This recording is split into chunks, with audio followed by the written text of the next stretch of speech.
We welcome you to the Cutter Sports Complex for today's doubleheader between 14th-ranked Indiana Wesleyan and IU Southeast on this Thursday afternoon. Two 9-inning games on tap for the Wildcats and the Grenadiers. Stephen Oots, Kyle Hawkins with you here from the Cutter Sports Complex on a 60-degree and sunny day as the 14th-ranked team in the nation comes to town, Kyle. Yeah, couldn't have asked for a better day. Series got pushed up this weekend, Stephen. We were going to initially play on Friday, Saturday. Gets moved to Thursday, Friday, and now we're just playing a doubleheader, both 9-inning games today, as it looks like nasty weather coming in. So we will take a nice February day while we get it. Yes, and get a couple games in here and then the weekend off, as snow is apparently supposed to come into the area. So Luke Schaefer on the mound for the Grenadiers, who come in at 2-6 on the season. Indiana Wesleyan at 2-1 off of a World Series appearance a year ago. Yeah, the Grenadiers struggling to find some consistency early, especially from, really both sides of the ball. Starting pitching has been really good at times, had a couple bad innings. Those big innings, especially early in the season, inflate a lot of things. Same from the bullpen. You get some guys that have come in and done a really good job in spots and then just seem to have one bad inning, can't really get their footing. The offense has struggled a little bit. There's been some real bright spots, some good power, but just really bouncing back and forth, Stephen. So as I said, Luke Schaefer will be on the mound. He is 0-1 on the season with a 3.75 ERA, and he will face Jake Thompson for the Wildcats, a sophomore outfielder from Greenville, Indiana, so right up the road. Yeah, Thompson playing center field today. As he steps in, it looks like he's ready to roll. Schaefer delivers, and the first pitch is fouled away for strike one.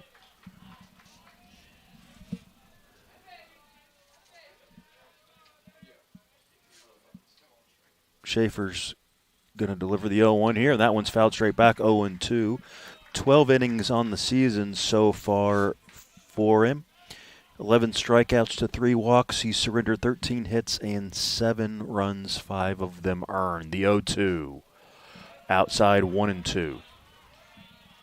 Yeah, one big change, and we talked about it last time with Schaefer this year, is that his pace has, quickened quite a bit this year, and looks like Thompson was ready to roll as he swung at the first two offerings. Low and away, 2-2. The count is even. Thompson, a 154 batter in the 3 games so far this season. He's got 2 hits and has scored a run. And that's strike 3. Good start for Schaefer, and there was one away here in the first.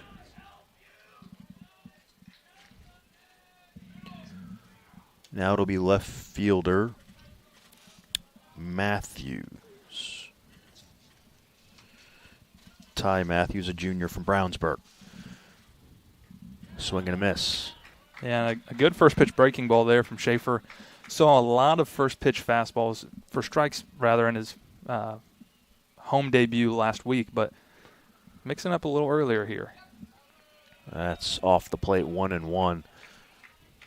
And you spoke about it earlier. It's really just been big innings that the Grenadier starters have surrendered, as that one is lifted foul and out of play, 1-2. If they can, again, limit the damage here, they've shown some some flashes of brilliance, I would say, so far, but it's just been these big innings that have done them in when they've had some issues on the mound. Yeah, they've really been subject to the long ball, unfortunately. Now played in some very hitter-friendly parks down in Bryan, Tennessee to start the year, and then the wind has been a huge factor in that doubleheader against Campbellsville. Not that those balls weren't hit extremely well by Campbellsville, but that just seems to have been the Achilles heel thus far for the starting staff. The pitch, and he offered, and that'll be another strikeout for Schaefer. So 2 up and 2 down here in the first on the strikeout.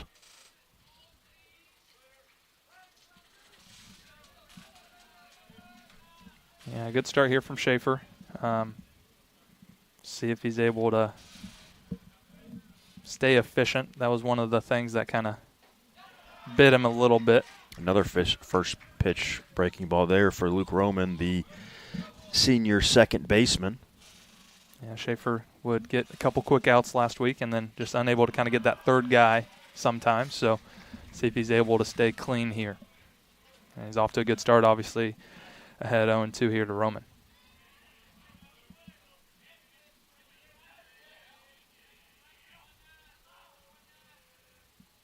The 0-2 lifted into right. And the catch will be made there by Mason White to end the inning. So we move to the bottom of the first. No score here in New Albany. Back in a moment.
Ethan Burdett will lead it off for the Grenadiers here in the bottom of the first. He'll face Drew Young, who is appearing in his second contest of the season. He's 0-1 with a 10.8 ERA in 5 innings pitched. Yeah, this is the fun we get to deal with Stephen early on, trying to broadcast and noting stats. It's a lot of times not reflective of the true players. We've seen that a lot, especially pitchers. They get a real bad rap early.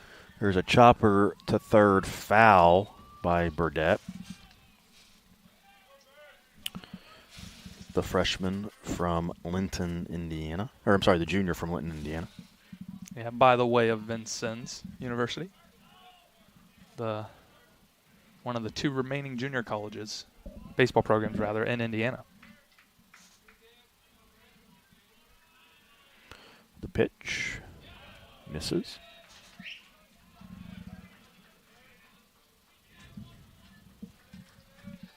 Count now 2-1 here to Burdett. That is a chopper to third, and Burdett will be retired for the first out here in the bottom of the first. As Sinish at third made a nice play off that hop there to get the first out. And that'll bring up another Vincennes transfer, left fielder junior Colin Long. Long will take strike one. A 3.16 batter on the season is long.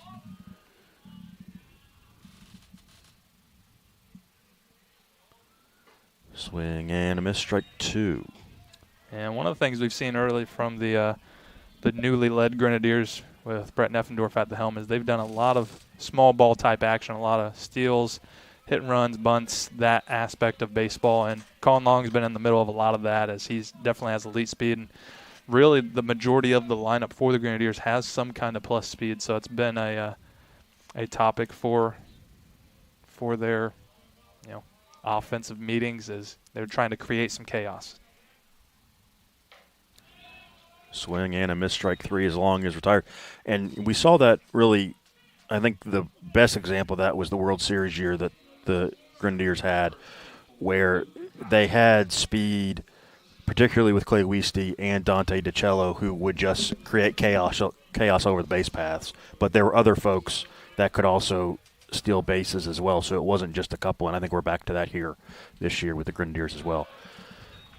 As that misses, Luke Powell takes ball 1, the senior from San Clemente, California, and the center fielder here today for IU Southeast.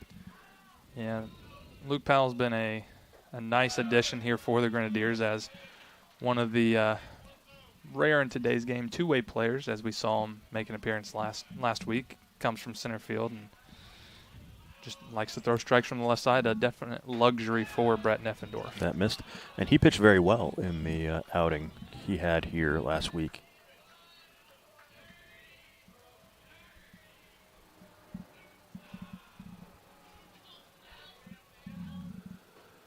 And there's a walk to Powell, so the inning will continue for Cody Putnam.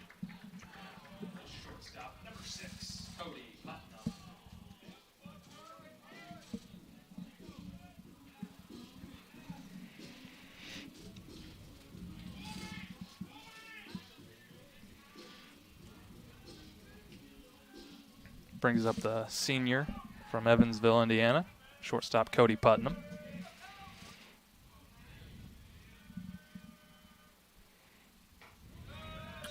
Low and away ball 1 to Putnam. His first game back after a little hiatus. He suffered a little bit of an injury that kind of nagged at him for about a week, but he is back in the lineup today. And a 3.75 batter on the season.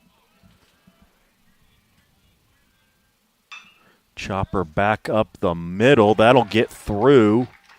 Powell will move to third. A big turn by Putnam, and they're going to be runners at the corners now for the Grenadiers.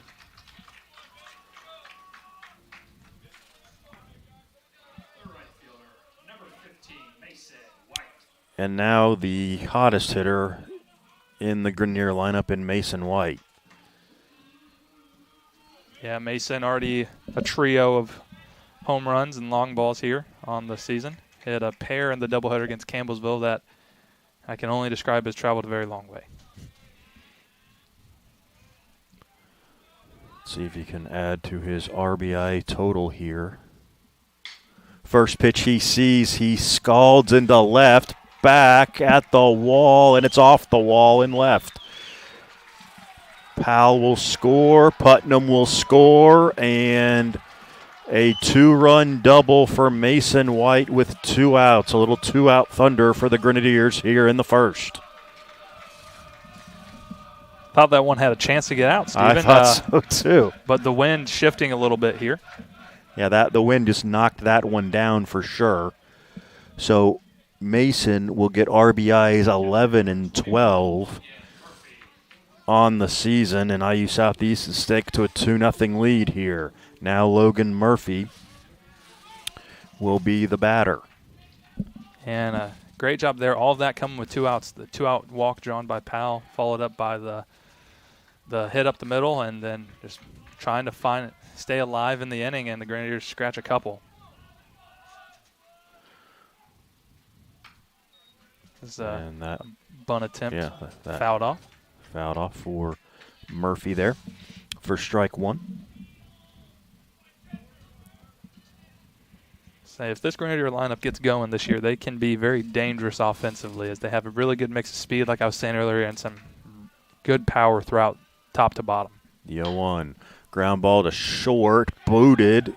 Will they recover in time? Oh, just in time. The throw beats Murphy down the line to end the inning, as Wesleyan's going to limit the damage here, and IU Southeast will lead it 2-0.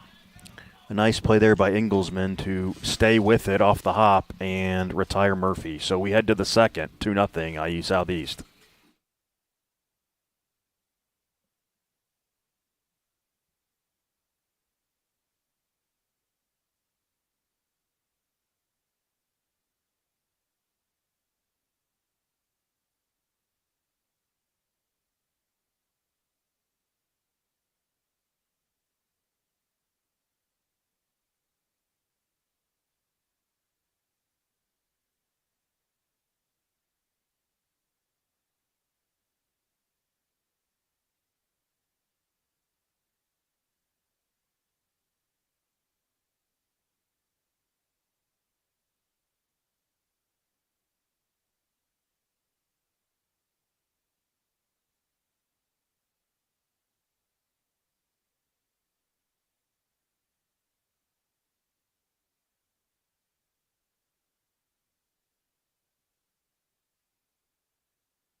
Jeff Pollock will lead it off here for Indiana Wesleyan in the second.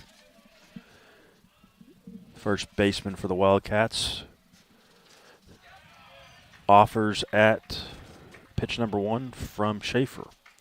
And Schaefer so far, only the fourth batter he's faced, but doing a good job getting ahead. That missed off the plate, 1-1.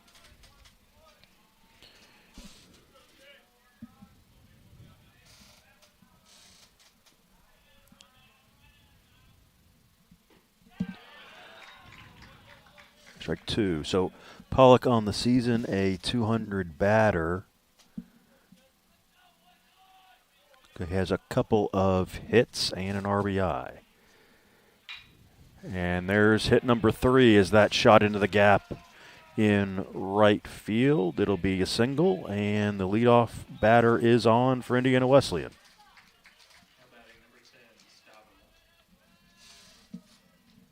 Yeah, it looked like a change-up.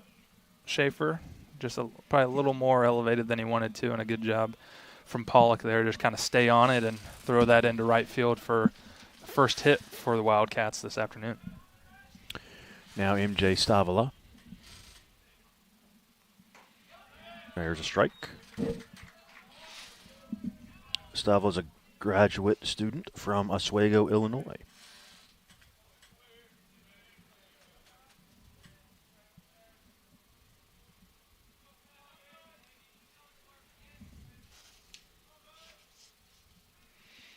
And Schaefer will throw over and check on Pollock.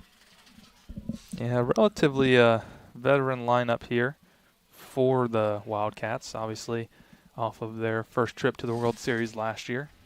But under first year of head coach Ian McDonald, be interesting to see how they follow up that dream season they had last year, making a great run in both the conference tournament and obviously the Kingsport Regional. Yeah, you do wonder that that's definitely a team in transition with a new head coach and everything, and what can they do this year to kind of repeat or continue the run. There's a grounder to Putnam at short. He flips on to second for 1, and not in time at first, so that'll be a fielder's choice. 6-4 for the first out of the inning. Let's set the Grenadier defense for you. Slater Shields at third. Cody Putnam's at second. Cody Putnam's at shortstop. Ethan Burnett's at second. Max Flock is at first base. Long will be in left field. Center field will be Luke Powell, and right field will be Mason White. Behind the plate is Logan Murphy. There's a strike. And a good bounce back there from Schaefer after, the leadoff single, getting a ground ball. Just hit a little too softly to Putnam, unable to turn two, and, busting down the line with Stavila. So good by him to keep things going and only one out. But now see how Schaefer can battle here as he's ahead 0-2. 0-2 to Sinish, the third baseman. Stole that one from you a little bit there, Steven. Sorry. Got really excited.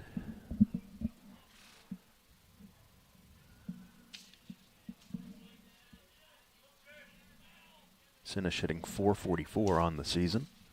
Sinish, one of the newcomers for this Indiana Wesleyan team. And that's lifted into left, and that'll get down for a base hit.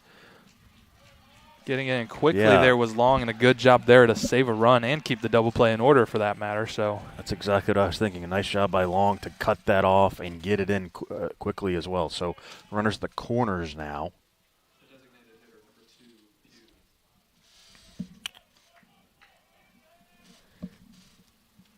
So a threat here for the Wildcats.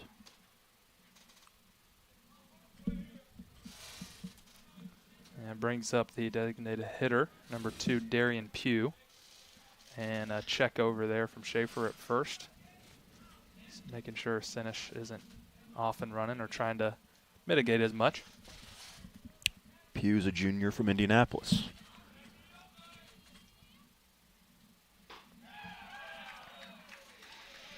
And Schaefer fires that one in there for a strike. Yeah, good first pitch fastball there. I think trying to be cognizant and not, let Sinish off and running. Try to keep the double play in order. And Pugh got a piece of that one. Fouled off, strike 2. So this will be a big pitch for Schaefer here, as definitely with 2 strikes now, you'd love a strikeout. Try to do anything you can to keep that runner from third from scoring here with 1 out.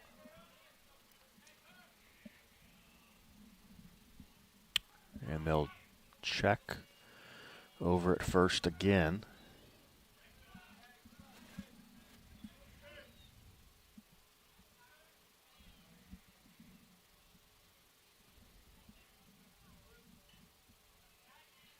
Schaefer looks in, gets the sign, and delivers. There's a chopper to short. Putnam on to second for 1, on to first, not in time, so a run will score. And the lead is cut in half here as Pugh does his job and drives in that runner from third base. And now they're 2 away. And Caleb Inglesman will be the batter.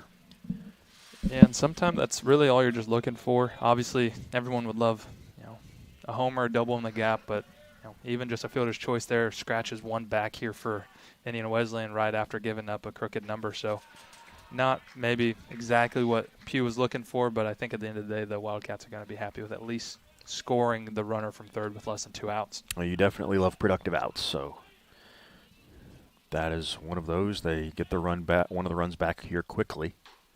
And now a throw down to first. And Pugh will be back in time. Count will move to 0-2, though, as that was a strike just on the outside part to Inglesman.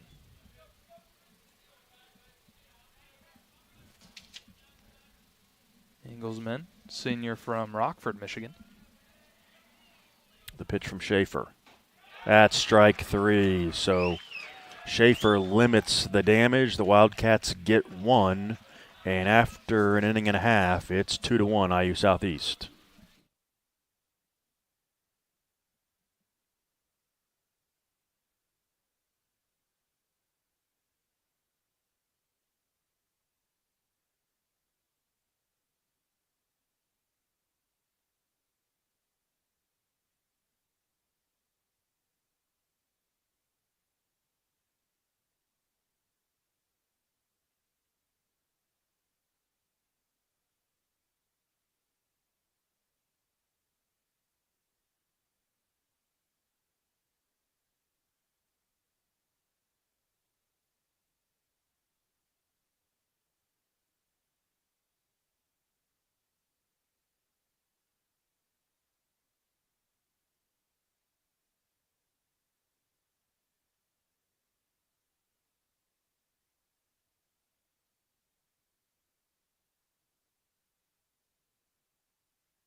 Max Flock will lead it off here in the bottom of the second for IU Southeast. A 300 batter here in game number 7. 6 hits, 2 home runs, and 5 RBIs. And he was going for a third home run there, as that was a healthy hack there from Flock. My goodness. Not getting cheated there. He is being aggressive. Say that is one of the things that I know assistant coach Dylan DeBrouwer wanted them to focus on. He thought the offense was being maybe a little too passive in general, so maybe look into, if they get something they like early, being a little more aggressive, and that was a display of that here, as count is quickly 0-2. Flock is up there hacking. Fouled away. Good job there to stay alive, spoil something he wasn't a huge fan of.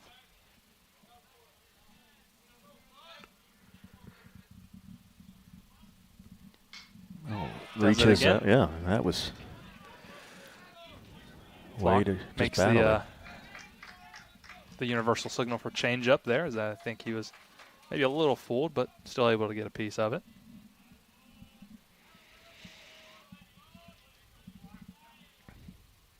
Oh, up and in. That'll back you off the plate a little bit. Buzzes the tower there. I think he smelled that one. I think he did. 1-2. Ground ball to second. And there's one away. Yeah, an easy play there for Roman. The designated hitter, number 10, And Braden Hazelwood will step in. The designated hitter here today in game 1.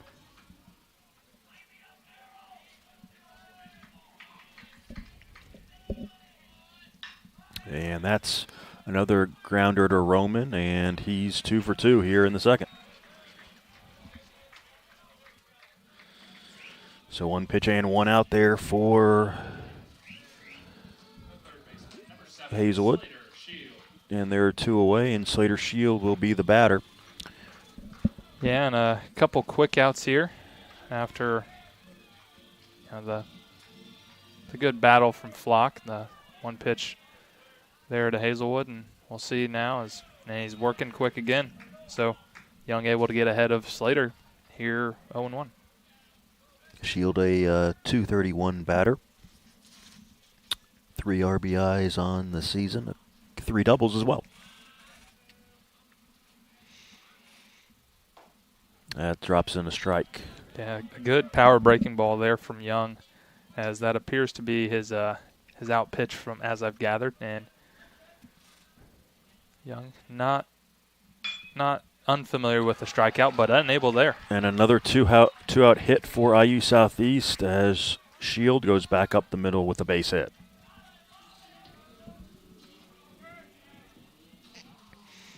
And the lineup will turn over for Ethan Burdett.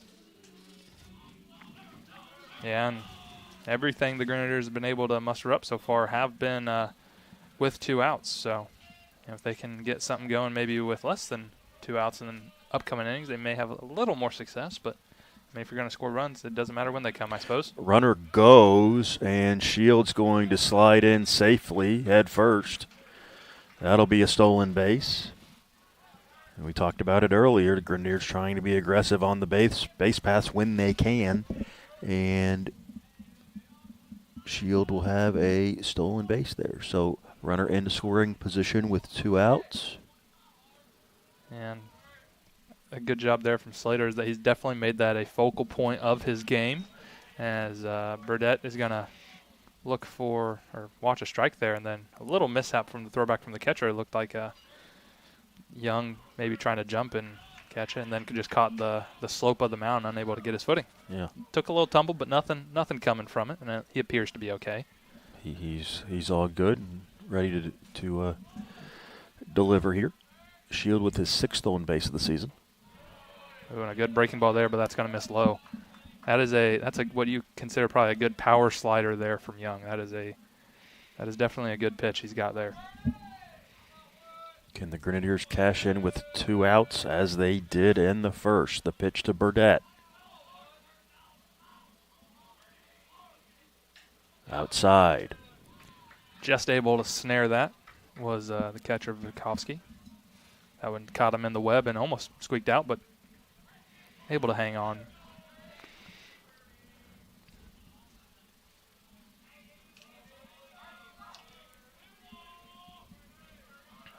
Yeah, 3-1 here to Burdette. Speedy Shield on second.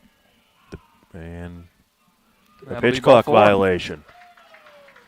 So that will be a walk, ball 4 there. And Burdette will be on. And I was wondering actually from that previous pitch where he hesitated quite a bit before he delivered. It's like, oh, he's got to be getting close to pitch clock violation, and there it was on the next pitch. And that'll bring up the left fielder Long, who gonna be tough. A slow roller there to second, but Roman shows the range and comes over and just gets Long to retire the side, but. A nice play there by Roman to get over there and get the throw in quickly. So we move to the third, 2-1 Grenadiers.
Trevor Vukovsky will lead it off here for Wesleyan in the top of the third. The catcher from Talmadge, Ohio. We'll watch first pitch fastball there from Luke Schaefer for strike 1.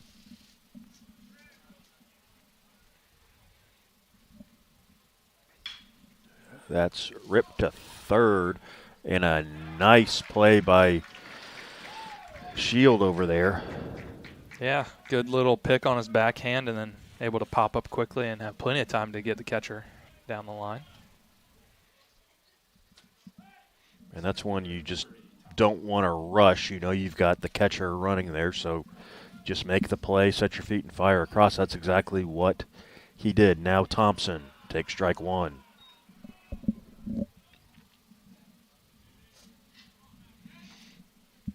Schaefer working quick here. Off the glove of Murphy there, 1-1. Thompson struck out in his first at bat. This is, to me anyway, you're the pitcher, so you know better than me. That is swung on and missed.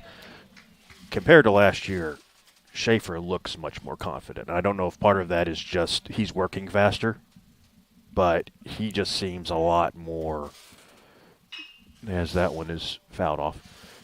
Just I guess, just confident in his abilities and what's being called. Yeah, I think one of the things that, and I've had the opportunity to talk with Luke a decent amount, and the big difference from this year and last is last year was his first true bulk workload in college and able to really get his feet wet, and a lot of new experiences for him as that one's fouled off again.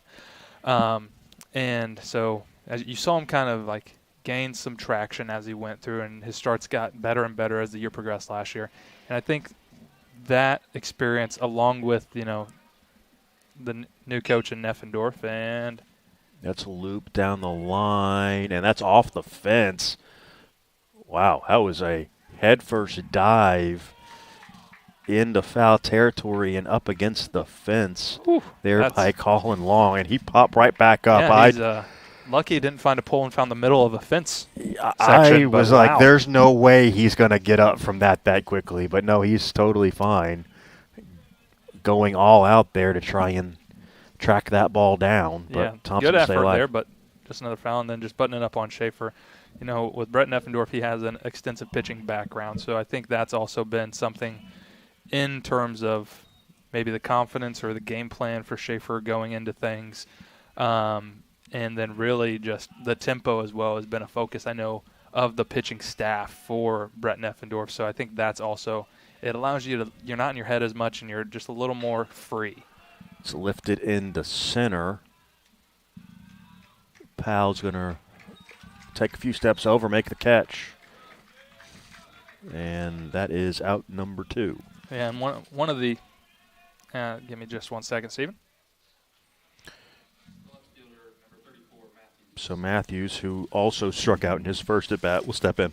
Doing a little double duty here, PA as well.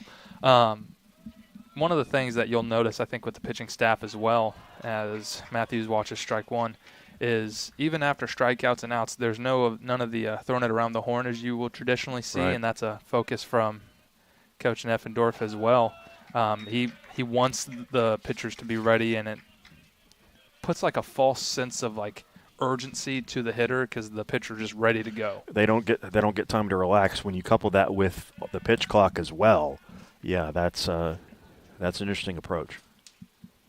And breaking ball well outside there from Schaefer, but it's been something that's been extremely noticeable for me and just a difference from what we did last year to just this year. And, I mean, you feel it. You feel it just watching the game. And I think it's also a thing that inherently gets the umpire on your side a little bit because then they're waiting for the opposition all the time. They're not waiting on the pitcher. So they, too, get a little, like, hey, come on, get in the box, hurry up a little bit. And I think those things are just little tertiary benefits of that just go into the long form.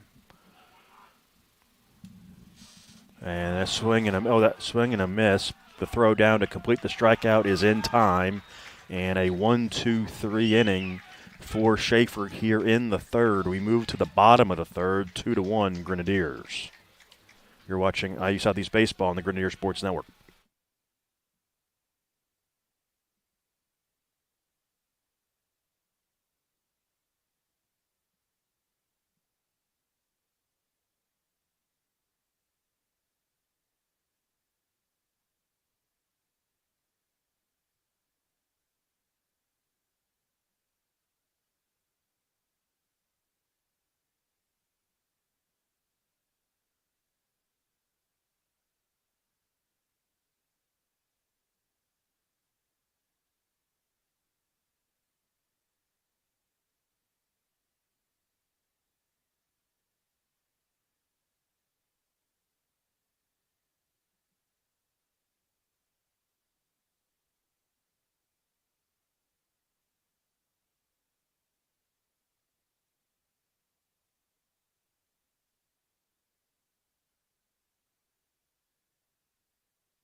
And Luke Powell will step to the plate.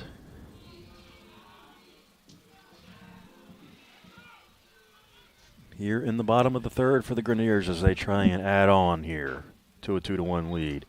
Yeah. Healthy hack from Powell for strike one. Yeah, Powell able to draw that 2-out walk that got the little rally started in the bottom of the first for the Grenadiers. Like I said last inning, see if they can get something going before they get to 2 outs this time. And I'll be interested to see, too, with Young here. He only worked 5 innings in his first outing. What's the leash like today for him? Yeah, that's one of the things as he works here 2-1 to Powell that is difficult for the northern teams is to get some of that consistency and where maybe he's building bulk in his bullpens and everything. And that one's going to be poked out there into the gap. And a big turn by Powell at first, but he'll throw on the brakes there and get back safely. So a nice leadoff single there for Powell, his first hit. And Cody Putnam, the cleanup hitter, will be the batter. Yeah, and a good job there. Kind of like I said from the beginning, just trying to get things going with less than 2 outs. And here we are now with nobody out, and Grenadiers have a base runner on first base and Luke Powell after he throws that little single in there. He tried to make it a double. He thought about it, though, aggressively. He was definitely thinking about it. Oh, and he's been picked off. Just couldn't get that hand back in there quickly enough, and the leadoff hit is going to be erased just like that. Well, that's what I get for talking, I guess, Steven. That's a little bit of a, I'll give that one's on me, just a smidge. Putnam will take ball one.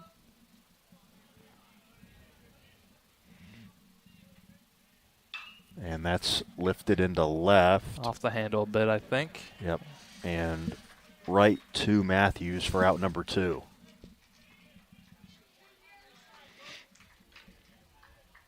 Right fielder, number 15, Mason White. And now Mason White, who had a 2-run double in his first at bat, will step in with 2 outs and take strike 1. Yeah, Mason, one of those guys, though, even though there's nobody on, can still manufacture a run by himself. So. Oh, he can definitely hit one to the road out there. Yeah, but he's quickly down in the count here, 0-2. And as we said when he led off, or when he in his first at bat, he's the hottest hitter on this Grenadier team. Watch a changeup, it appeared, a little in the right-hand batter's box, so low and away. Make things 1-2 here, Steve. The 1-2 pitch, chop foul.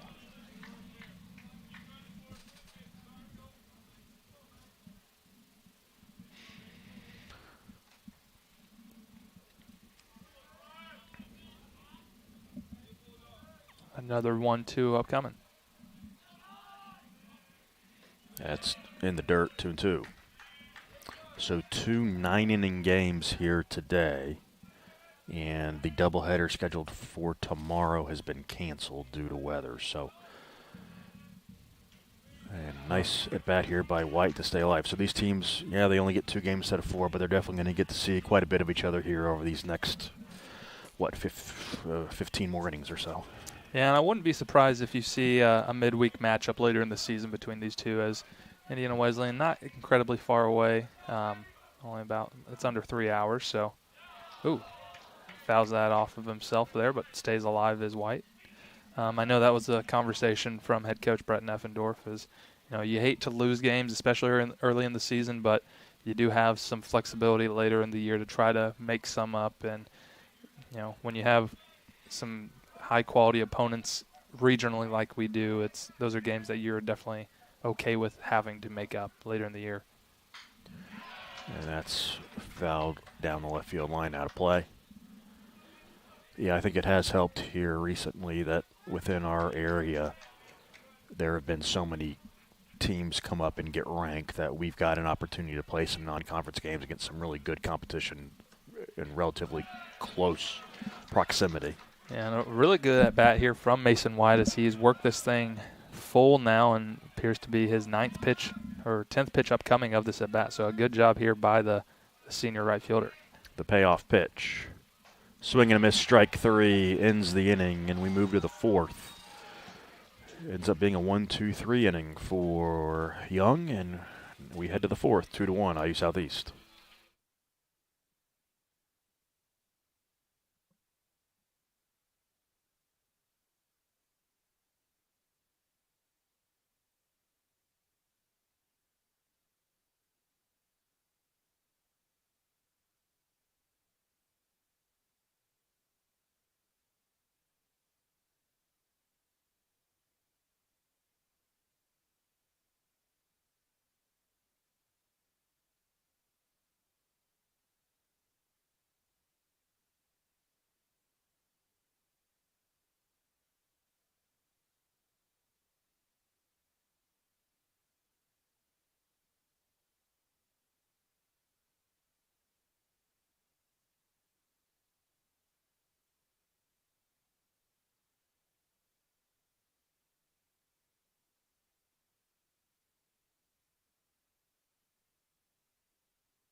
Roman will lead it off here in the fourth and take a cut there and swing through it for strike one. So it looked like Roman was trying to jump on a first pitch fastball, and it looked like maybe a little bit of a cutter there. Something still firm, but just not exactly what Roman was looking for. But he evens things back up here, 1-1.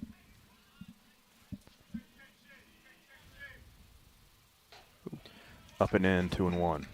Yeah, I know we early season, a lot of people trying to catch some Grenadier baseball. I know we have a coaching staff alum, Brandon Mattingly, checking in from the great state of Texas, so I'd like to give a shout-out to him. There's a chopper to short. Putnam, in time, retires Roman by a half a step. Just gets him. That was about as bang-bang as you're going to get. So leadoff batter is retired, and now Pollock.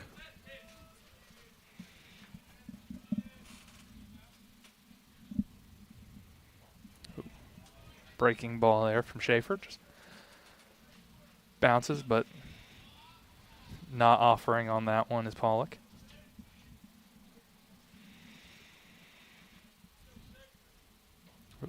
Oh. Another one and a better breaking ball there as that one's in there for a strike. That was a good one, Steve. That was way to go back there after spiking that one down and in a little bit to go right back to it and get the strike.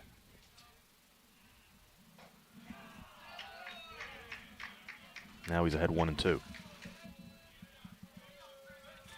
Yeah, being able to throw multiple pitches, especially a good off speed for a strike, is something that can really help Schaefer get deeper and more effective into games. So that's been something that I know he's worked a lot on this offseason, and it's definitely paid off early for him here in the 24 campaign.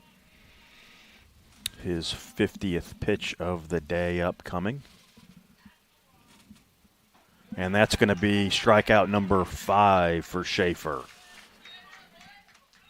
2 away.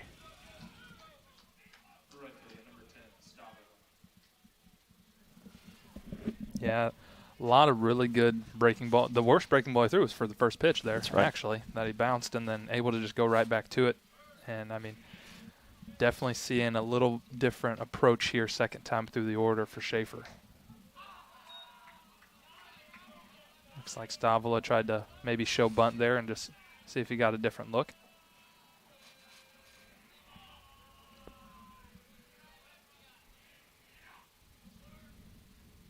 The 0-1. Cue shot foul, strike 2. Yeah, gonna have to check that baseball. Right off the end. And quickly ahead here though, 0-2.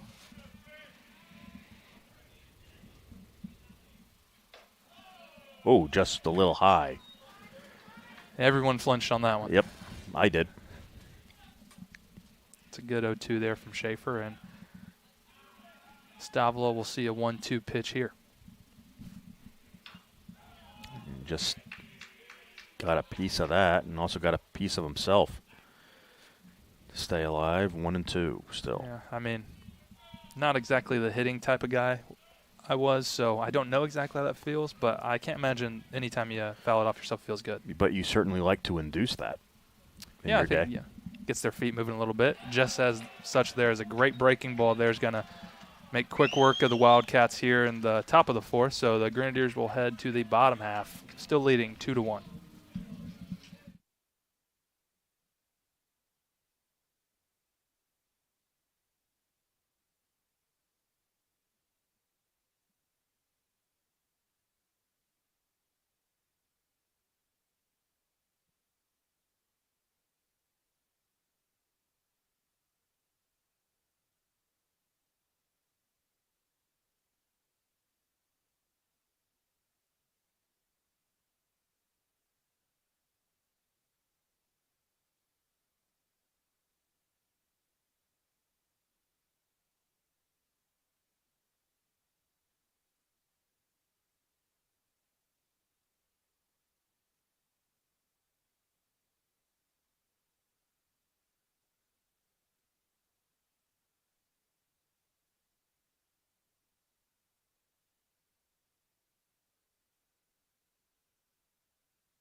Logan Murphy will lead it off here in the fourth for IU Southeast. He's 0 for 1 today and takes a strike.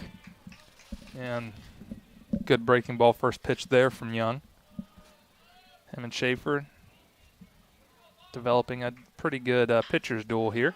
That's a one-hopper to short, and that'll be in time as Engelsman makes the play there for out number 1.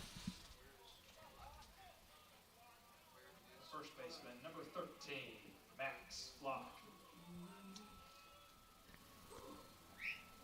That'll bring up the senior transfer from Georgetown, Indiana, Max Flock. And there's another strike. So both pitchers really doing a good job of getting ahead to in the at-bats here so far. And working quick, both of them, and I think that's conducive a little bit, getting in a rhythm, able to, you're just on strike mode. Sometimes that can be a negligence, if an offense picks up, you're throwing so many strikes and maybe trying to tack one on. But, I mean, as a pitcher, as that one's going to miss and run things 2-1, you're going to take – it's a race to 2 strikes, right? You're trying to get ahead. You'll take throwing too many strikes, I guess, over walking people any day of the week. Ooh, and a good breaking ball there.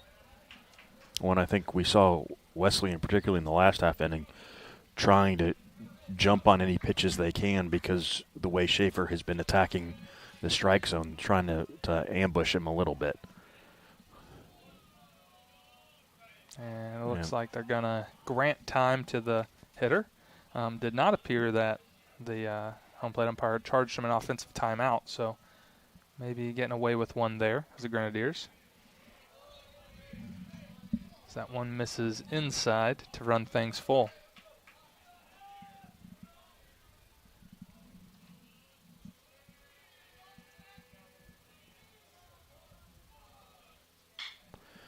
Grounder to first, and that'll be out number 2 as Pollock steps on the bag there. Now Hazelwood with 2 out. And really outside of that first inning, getting beat up there a little bit with 2 strikes. I mean, Young's done a great job at mitigating any traffic he has allowed, obviously with that pickoff and leaving most things with 2 outs. So a good job here by the Indiana Wesleyan righty. And Hazelwood could not check his swing there, so that'll be a strike.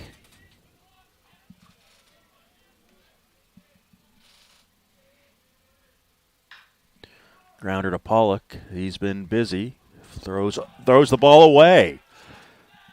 He tried to throw it over to Young, who was covering, and a bad throw there. Good backup by the catcher to limit Hazelwood to first, so the inning will continue on the error. Third baseman, number 7, Slater Shield. And now Slater Shield. Yeah, I think pitcher's a little late getting over, but I think that's definitely going to be an error on the first baseman. I agree. As that appears to be on the throw. Because Young may have been a little late, but he certainly wasn't anywhere out into the zip code. And a pickoff attempt there as Young appears to have a pretty decent move there. Obviously, you got Powell and trying to see if he couldn't catch Hazelwood leaning and sleeping there. And that's going to get away on the wild pitch, and Hazelwood's not stopping the ball all the way over by the Wesleyan dugout, and Hazelwood's going to cruise all the way into third.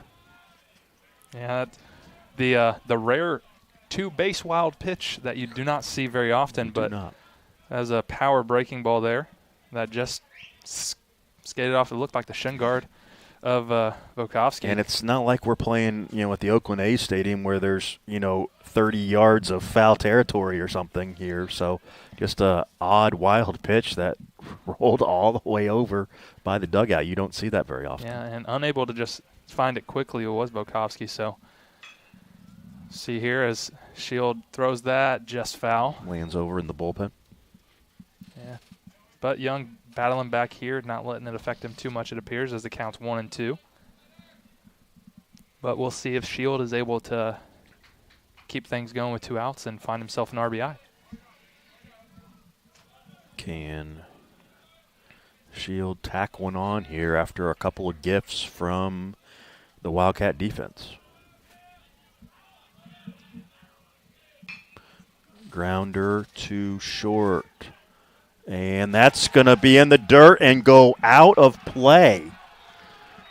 So Engelsman fielded it, but a low throw that Pollock couldn't handle then bounces over the right field foul fence and sends Shield to second. It's 3-1.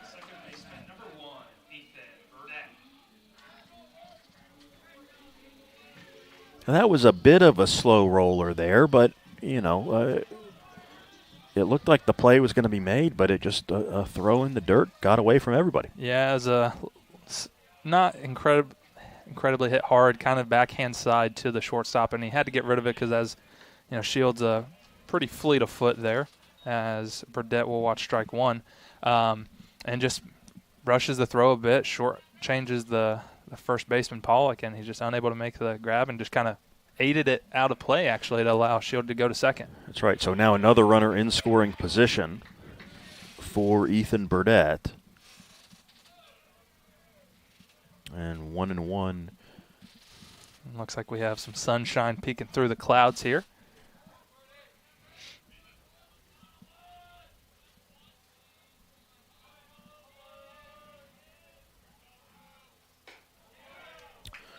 Blown away 2-1. Yeah, it appears maybe just a little out of sync mechanically, as Young has pulled the last couple fastballs, and breaking ball still in good pace, so maybe see if he resets himself here and goes off speed.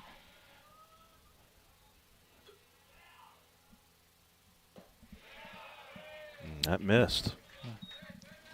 Good pitch, just misses low, but a good job there by Burdett. As Burdett starting off the year doing great things from the leadoff spot, being an on-base machine early on. Looking for his first time today. And now that gets away, and Shield is going to move to third. I'll run things full for Burdett. Young just looking for one pitch to get out of the inning here, and hasn't been able to happen yet.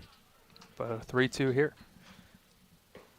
And there he goes, and Burdett swings and misses to end the inning. But the Grenadiers add on another run, and after 4 innings of play, lead it 3-1.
Andrew Sinish will lead it off in the 5th.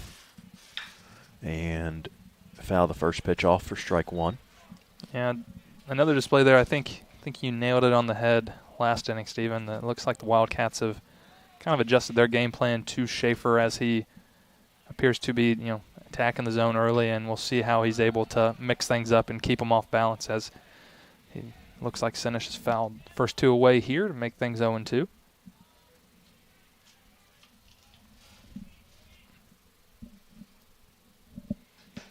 That's high, 1-2.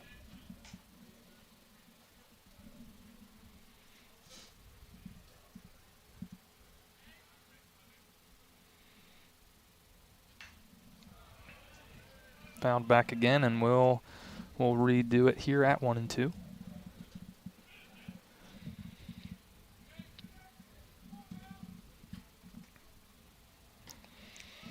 That well off the plate. Tried to get Sinish to chase, but he does not. Yeah, it appears Schaefer yanked that one quite a bit, as that kind of started out of his hand and going to be outside. Better breaking ball there, but a good job there from Sinish to lay off to run things full.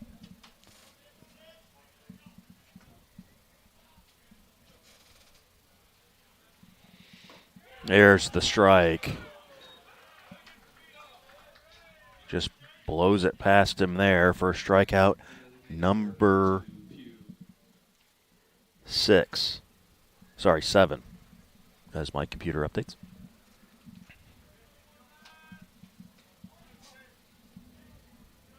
And the designated hitter, Pugh, able to keep things going last at bat. And I believe is he the one that was responsible for their run? Yep, If I'm not mistaken. He's got the RBI in the contest. It's inside.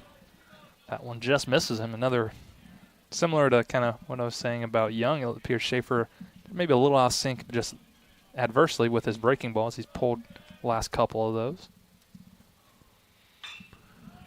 Popped up into left. Battle in the sun is long. And he'll corral it. It wasn't the most graceful, but he makes the play, and that's all They that all matters. count the same. That's right. It's an F7 in the scorebook.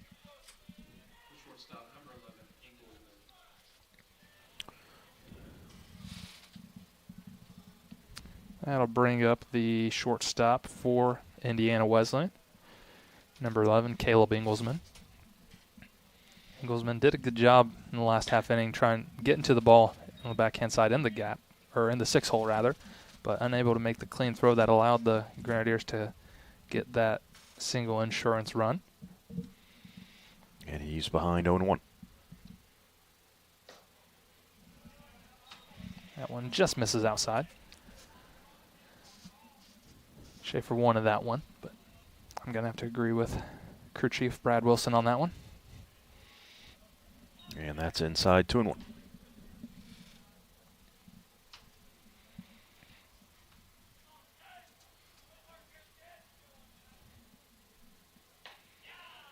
He goes back outside and gets the call that time, 2-2. It's a gracious call there. I think that was a little bit out, but the Grenadiers will take it as it evens things up. Now a ground ball to Burdette, and the throw is in time to end the inning. Schaefer is through 5, and he and the Grenadiers lead it 3-1.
Colin Long, the batter here in the fifth for IU Southeast, 0 for 2 today with a strikeout.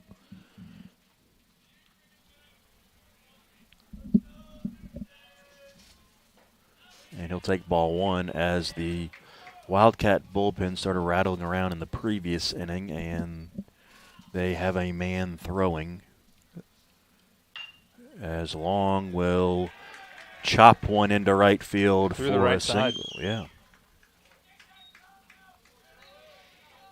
So Long is on with a base hit. And Luke Powell will be the batter.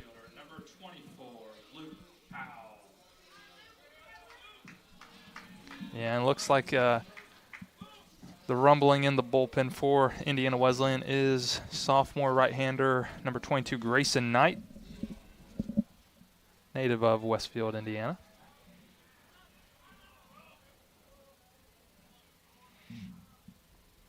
And now Powell is hit. So the first two batters are on here with nobody out here in the fifth. Yeah, might see a quick talk at the mound, but maybe not. The shortstop, number 6, Cody Putnam.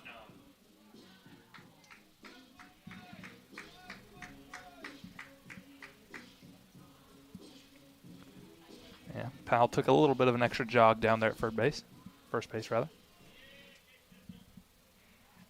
So here's Putnam, 1 for 2 today with a couple ducks on the pond. He's going to show bunt and take a strike.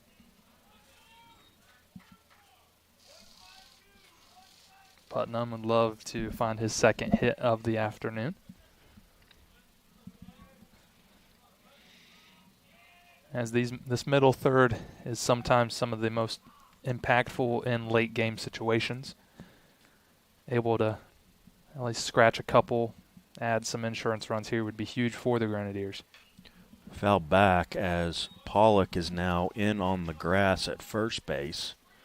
And he'll back out as the count moves to 0-2. But both corner infielders were in a little bit there, looking at least preparing for a bunt just in case. Yeah, let's see if Putnam's able to battle here. And he lifts one into center, back at the edge of the grass, and the catch will be made. Both runners will tag. Oh, and Powell is going to be tagged out at second.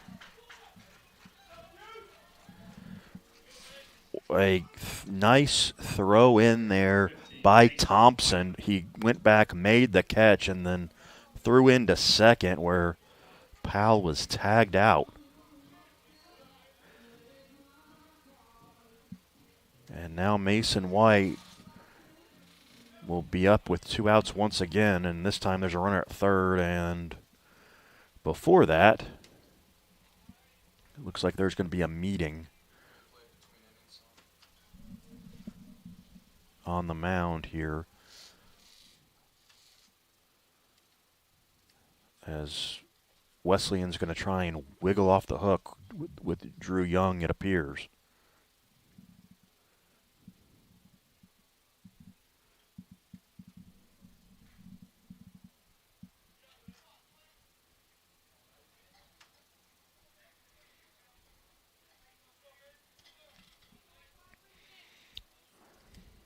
If you need the scouting report on White, that's probably part of it. Here's how to attack him.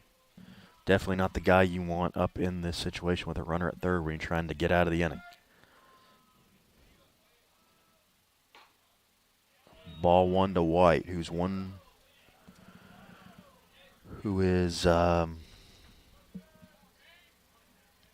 for 2 today, yes, with the 2-run double. Did he check? Yes. 2-0.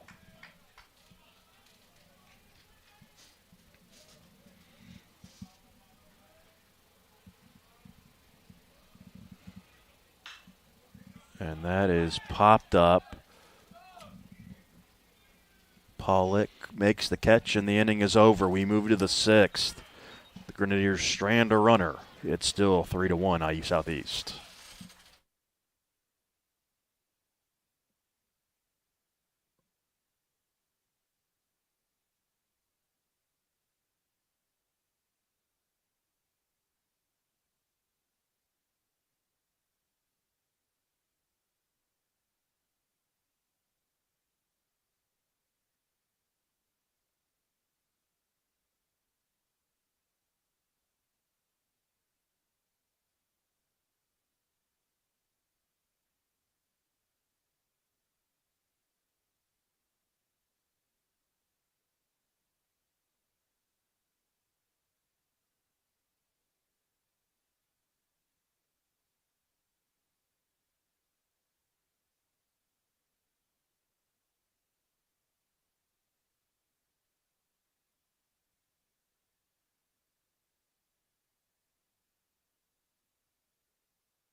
Vukovsky will lead it off here in the 6th for the Wildcats, as maybe they can build off that momentum there where they were able to stop the rally by the Grenadiers. Great throw by the our on-deck batter, Thompson, to double the runner off. And Burdett with the underhand throw on to first for out number 1.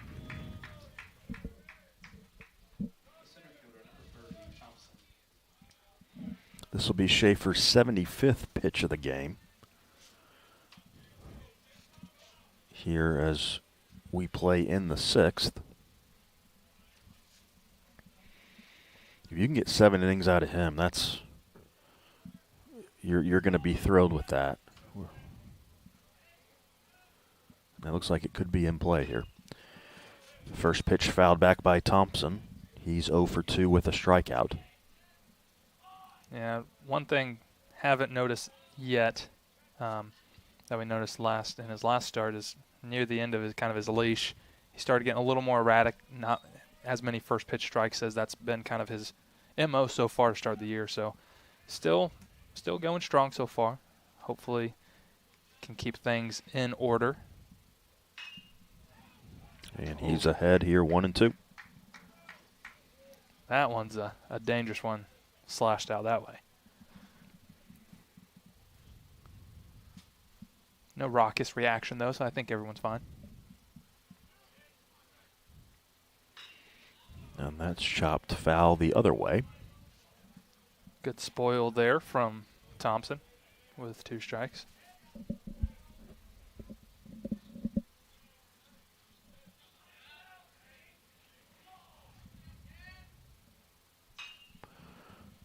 We'll do it again. Nice battle here by Thompson as he tries to give the Wildcats a base runner here in the 6th.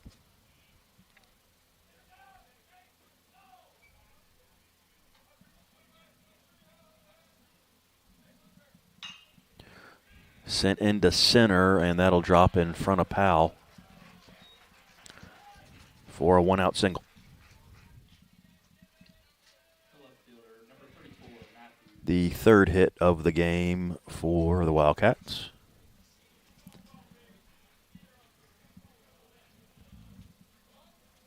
And we'll keep an eye on the Grenadier bullpen as he does start to work up in pitch count, see if they get stirring.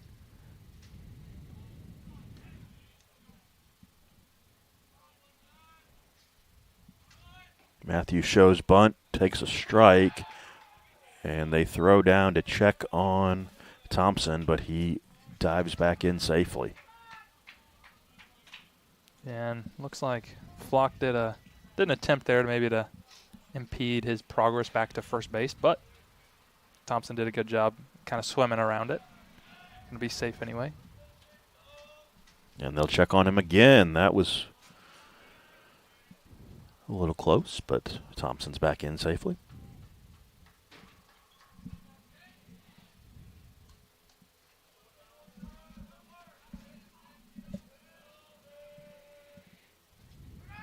Runner goes. That's a strike. They throw down in the stolen base for Thompson. Throwing it up on the left field side of second. So a stolen base. Runner moves into scoring position. And it appeared Murphy was just on his heels a little bit. Kind of actually fell into the batter, but not in an interference type way, as his energy was kind of taking him towards the batter rather than straight to second base. Not sure if that had too much if that affected the throw too much, but was on that side of the bag. Chopper to Putnam. He fires in time for out number 2, and Thompson will move to third.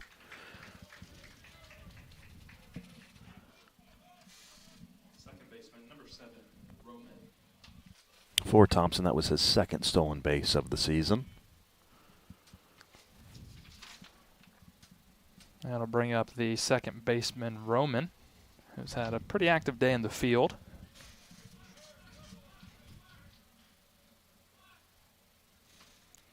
Still looking for his first hit, and would love the first one to come here with 2 outs and a runner on third base. Strike 1 to Roman.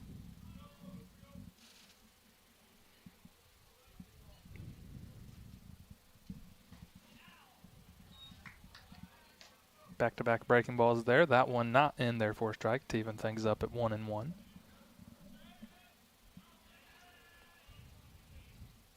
One. It's low. 2-1. Looks like there's some action in the Grenadier bullpen. I keep looking down the line, and there's no bullpen there anymore. One of the big renovations that happened this past offseason. And that's a jam shot to Putnam. He fields, he fires in time, and the inning is over. So Schaefer strands a runner at third, and we move to the bottom of the 6th with IU Southeast still leading 3-1. Back in a moment.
Logan Murphy leads off the 6th for the Grenadiers, and he'll face new pitcher Grayson Knight for the Wildcats. So Young's day is done.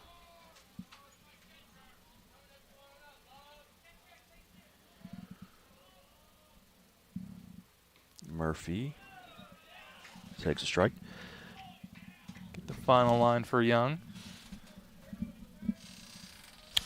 5 innings, 5 hits, 3 runs, 2 earned, 2 walks, 3 strikeouts on 77 pitches. As that'll be back-to-back strikes looking there to Murphy, as he's behind here 0-2 to the new pitcher Knight, as he's done a good job of getting ahead here right away. Just missed. It must just came around the zone. There's a good breaking ball there from the sophomore right-hander.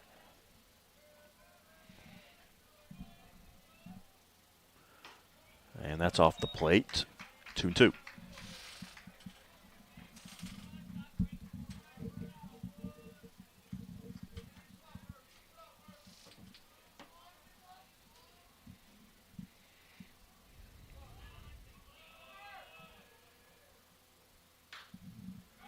That is fouled away, and Murphy stays alive.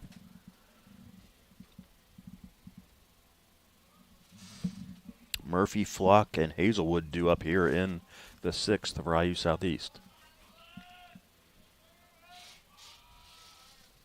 Murphy transferred by the way of Wabash Valley College.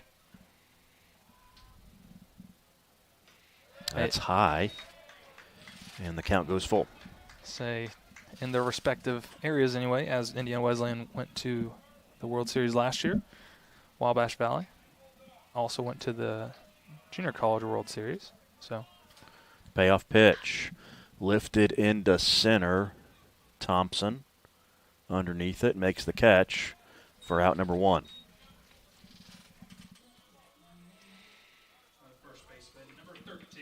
And now Flock.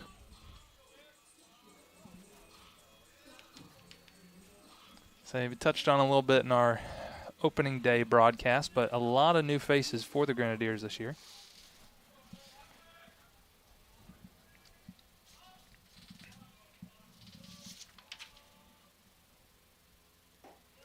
And that's low for ball 1 to Flock, who's 0 for 2 today. Say a good overhand breaking ball there from Knight.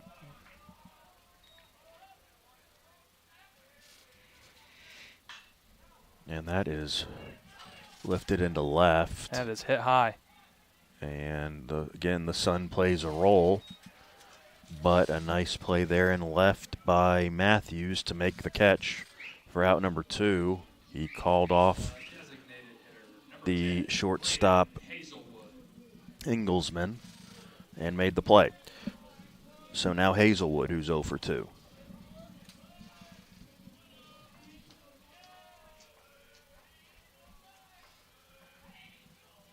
Good job here thus far from Knight to come in and try to keep things quiet. And a strike to Hazelwood. And a gracious call there, as Knight gets the benefit of the doubt there.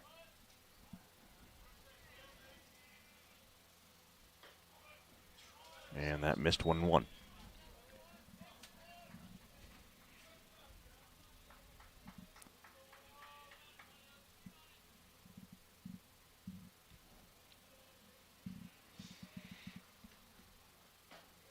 That's down and in.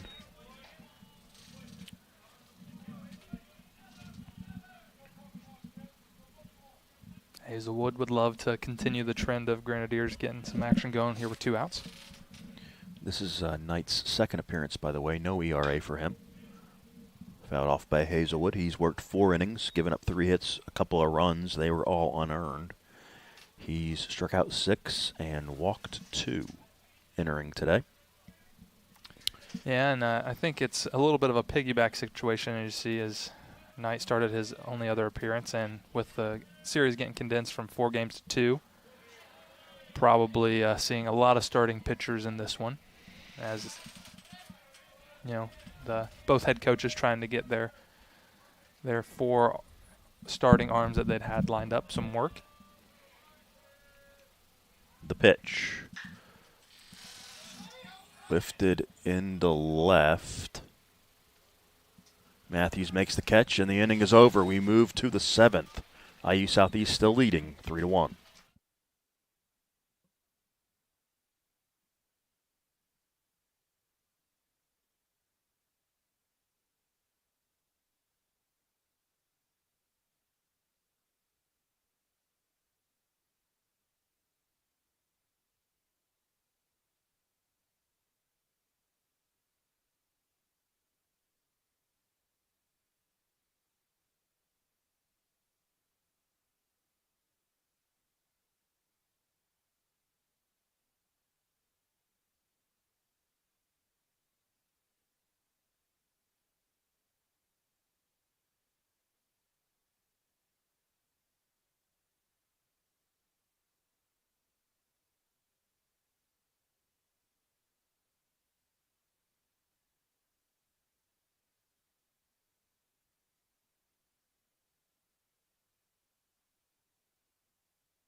First pitch missed from Schaefer to Pollock here, and there's a strike to even the count here in the 7th.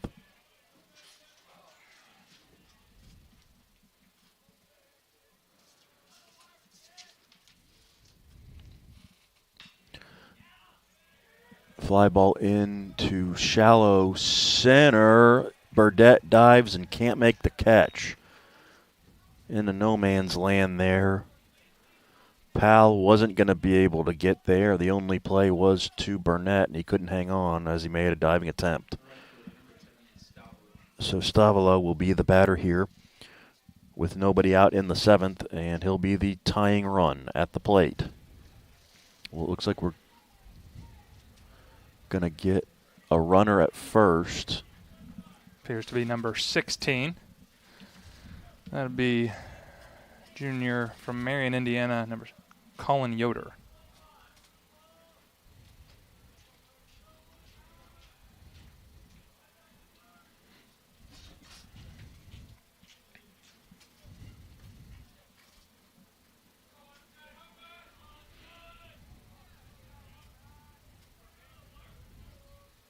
Say Grenadiers do have some action down in their bullpen. Like I mentioned, a lot of starters going in. Senior right-hander number 4, Cade Reynolds, working in the Grenadier pen. As Schaefer delivers a strike to Stavila, who's 0 for 2 today with a strikeout.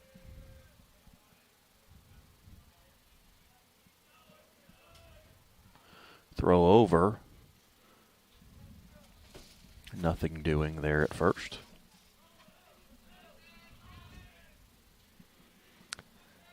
Say, I believe this is the first leadoff runner that they've had. I think you're right. Runner goes. And off he goes.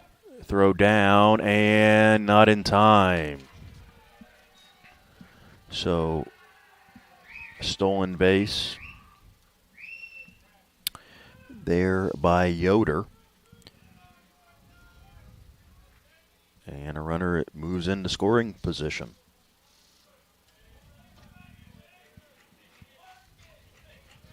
Yoder's second stolen base of the season.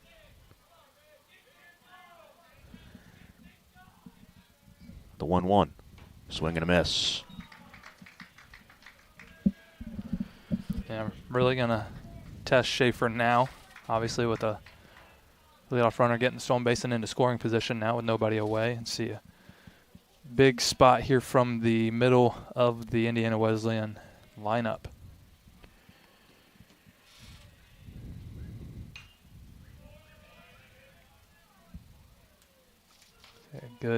Good breaking ball there. Fouled back and out of play by Stavila. And as you kind of mentioned earlier, I mean, with only 2 games now this week, the bullpens, you can throw anybody out here you want, but if you can somehow get Schaefer through this inning, that would be huge to give him 7 strong innings.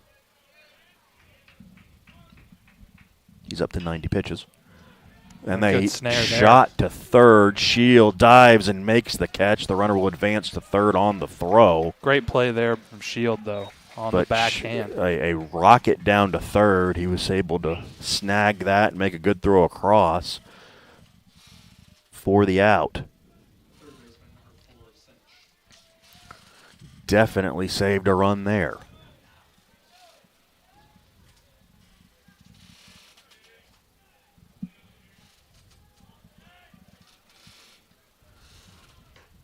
There's a strike.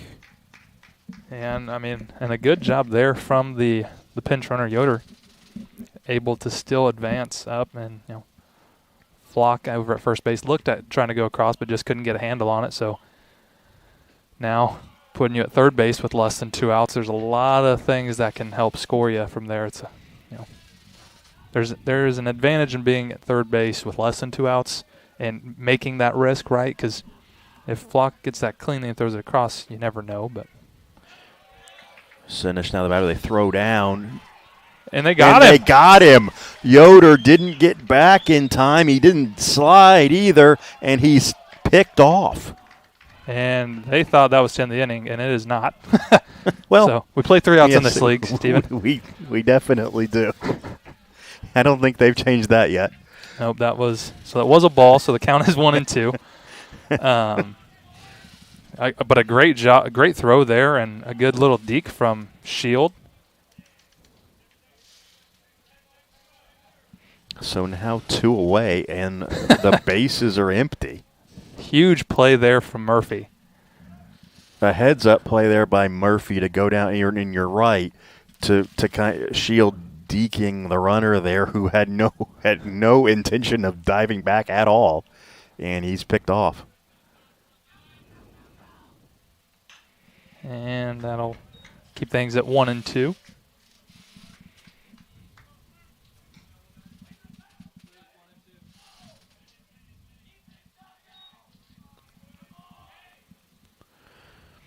The pitch. Grounder to Shield. Fires across in time, and the ball's dropped. Did it go through? It went through the glove. It did. And the inning is going to continue. That I took my eyes off the play for a second. I thought we're done here. And no, a equipment malfunction with Flock's glove over there, and the inning is going to continue by Sinish. And a hard luck error there by Flock, or on charge to Flock rather, and Pugh will be the batter. That you don't see that every day. You do not. What an inning we've had here. We've had a little bit of everything. And a grounder back. Good play. To Schaefer, underhands. Catches that to the new glove. And the inning is over. We stretch here in New Albany. IU Southeast leads it 3-1.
That'll bring up Slater Shield here to lead things off for the Grenadiers.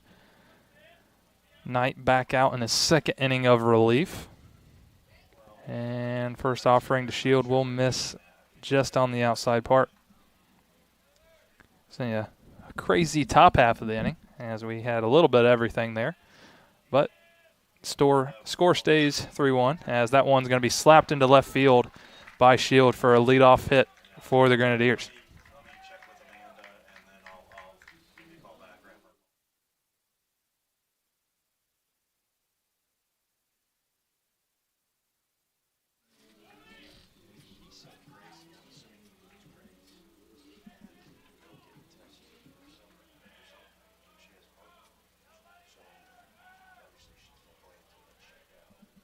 I'll bring up the second baseman for the Grenadiers as he shows bunt and a pickoff attempt over there.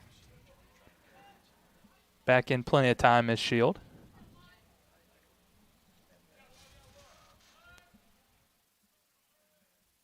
And another square attempt.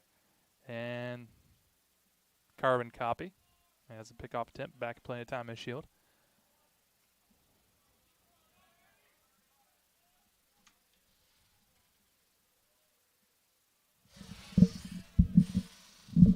And the first offering there is going to be a called strike there to Burdett, as he did not like it. But it'll be 0-1.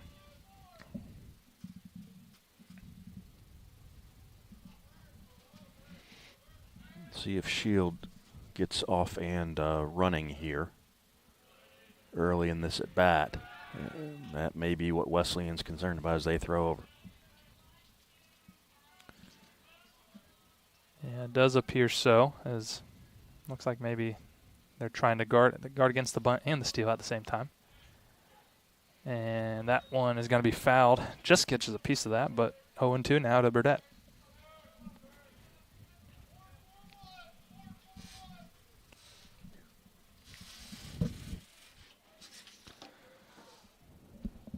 So count here.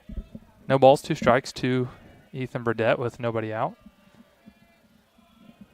And runner on first. And another pickoff attempt. Back in plenty of time as Shield.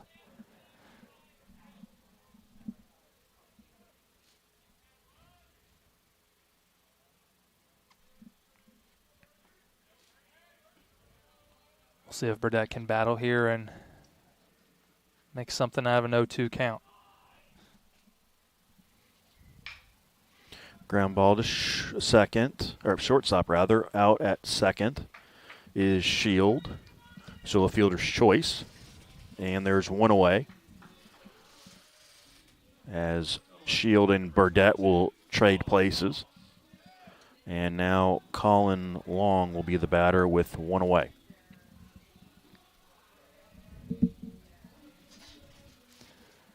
So we'll see if there's any more action here, as Long has been a frequent flyer on the small ball aspect, as he's going to foul that one off his foot.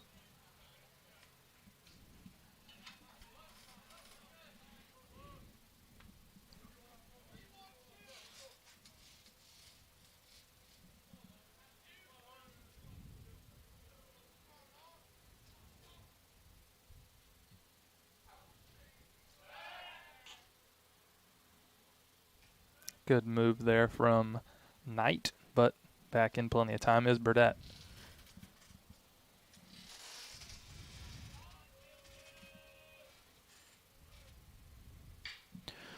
Fly ball into left.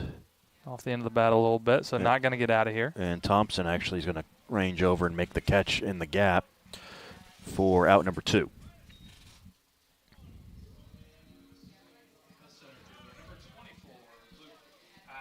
And now Powell, who's 1 for 1 today.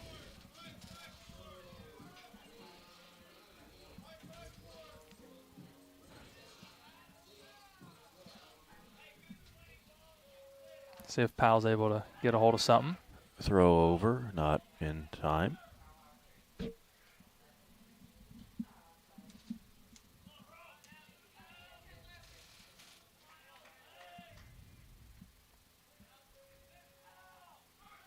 Runner goes, that's fouled off.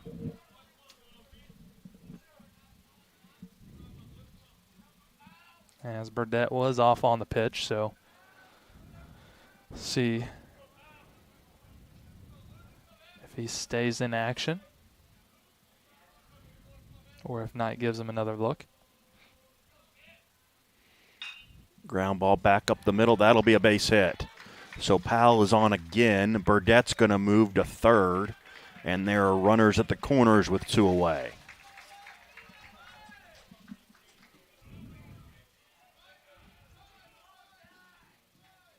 Shortstop number 6, Cody Putnam. That'll bring up Grenadier shortstop Cody Putnam here with, again, 2 outs for the Grenadiers and a couple ducks on that pond. Runners at first and third. Big insurance runs out there for the Grenadiers here in the 7th as it's getting late.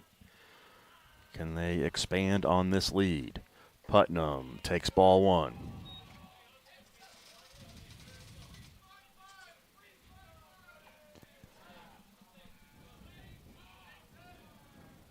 Be interesting to see here with 2 outs and runners on the corners if they do some kind of action from first base.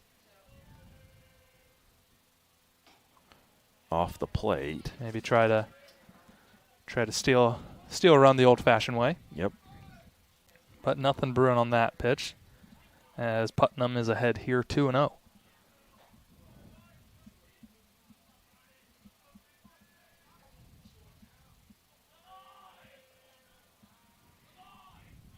And off and hit and run. A hit and run and a base hit the opposite way will score Burdette. Putnam moves to third.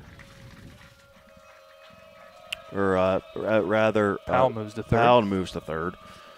And a base hit for Cody Putnam there. And it's 4-1. Yeah, I mean, to perfection was that hit and run. Powell's off, and it drew the second baseman towards second base.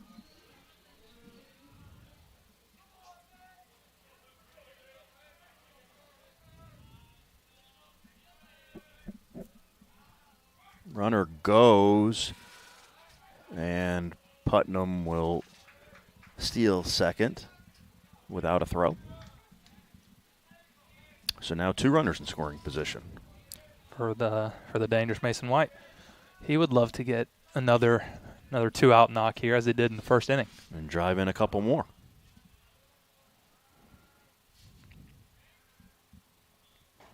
That's a strike. So 1-1 to White. Yeah, good bounce back pitch there from Knight.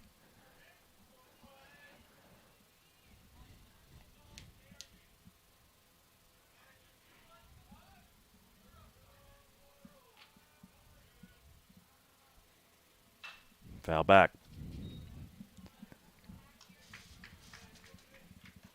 So Powell at third, Putnam at second here with 2 away and a 1-2 count to Mason White. Looking for his second hit of the contest. Big insurance runs out there, as you said earlier. See if they can continue to cash in.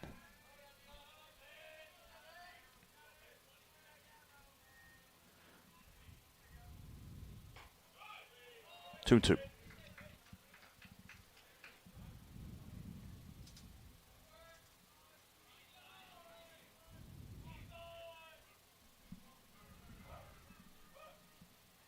Payoff pitch here. Swing and a miss, strike 3, and the inning is over. But Cody Putnam drives in a run, and the Grenadier leads expands to 4-1 after 7. We move to the 8th, and we're back in just a moment.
New pitcher for the Grenadiers is senior right-hander, number 4, Cade Reynolds. And he will face the shortstop for Indiana Wesleyan, Inglesman, here to lead off the 8th inning. And first pitch is going to miss outside for ball 1.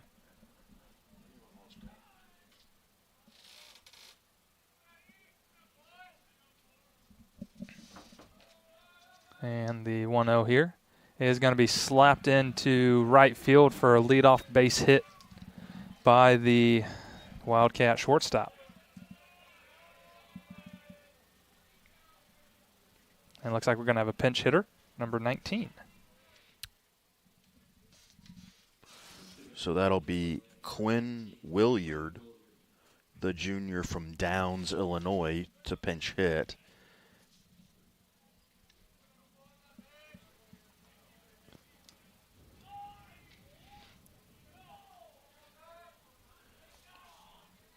Willard pinch hitting for the catcher, so we'll see what they do defensively next half inning. And that's going to be a double play ball if Putnam fields in time. And it's going to be a fielder's choice, as the left-handed batter, Willard, was able to speed down the line and stay out of the double play, as Putnam was able to toss on to Burdett for 1 out. And now Thompson will be the batter here with 1 out in the 8th.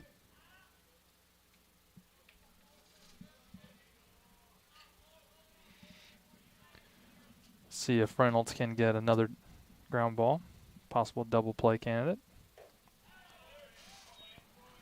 Swing and a miss there on the first pitch from Thompson. Thompson 1 for 3 with a strikeout.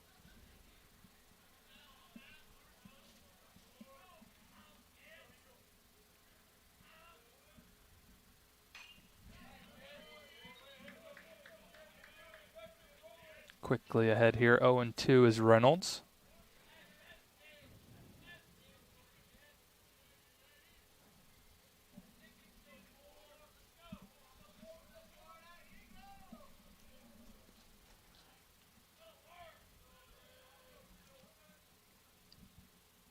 And Runner off. goes and will slide in safely at second with a stolen base.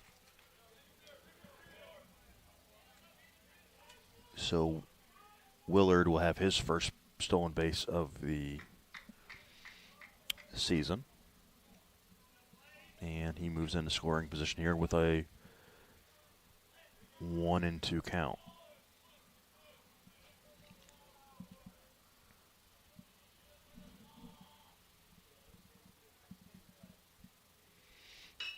And that's going to be lifted into left field and will be a base hit. The throw gets up the line, and Willard will score.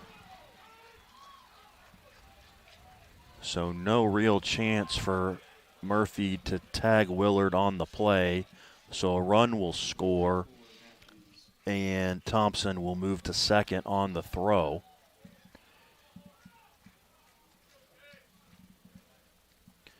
And now another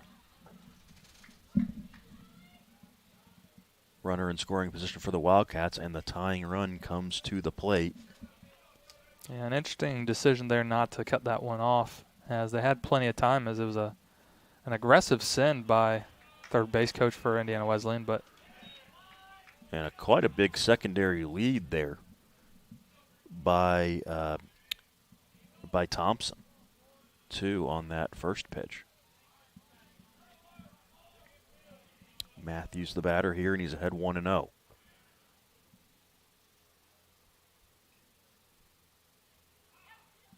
And a pitch clock violation. Now a 2-0 count.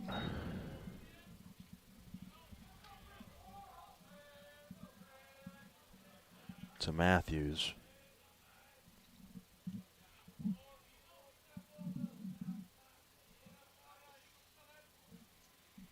There's a strike by Cade Reynolds.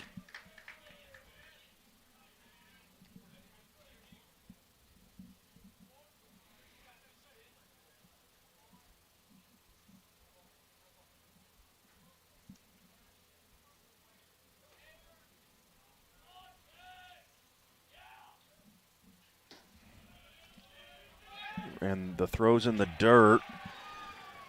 The pitch is in the dirt, and Thompson's going to move to third. So a fly ball here will get another run home, most likely.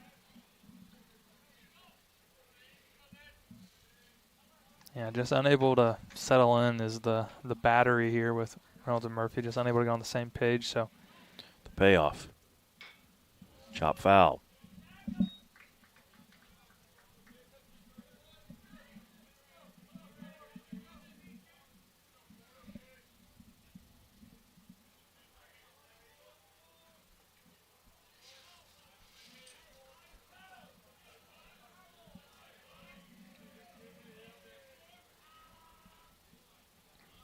I would say really good heads-up base running by the Wildcats here so far this inning, too. Taking bases when they can. And that's going to get through and be ball 4. And a run will score, and the lead will be cut to 1 as Murphy couldn't block that pitch from Reynolds. And the tying run is at first base.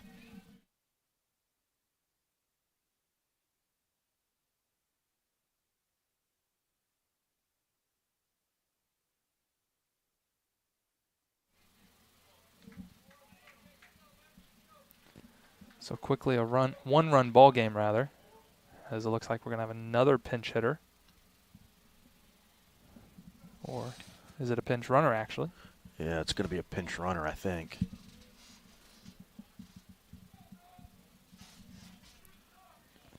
Six, it appears. That'll be Greg Vineyard, the sophomore from California, Kentucky. And that's just foul.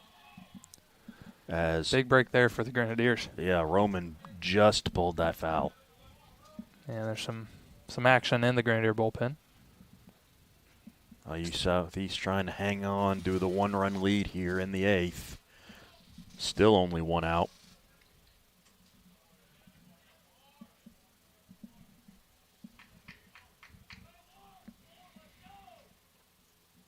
Runner goes. It's a strike. The throw's going to be into center field. Vineyard's going to move to third.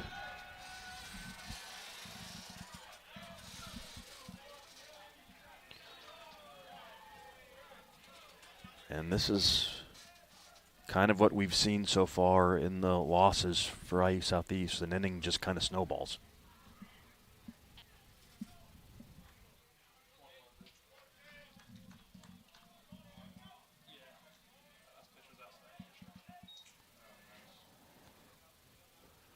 That's in the dirt, and it's 2-1.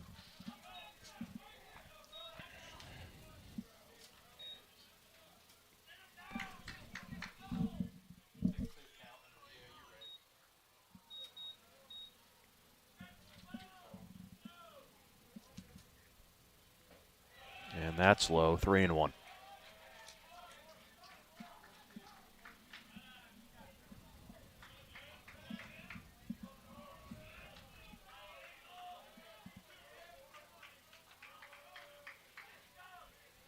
Pitch from Reynolds. And that's going to get away, and the game is tied.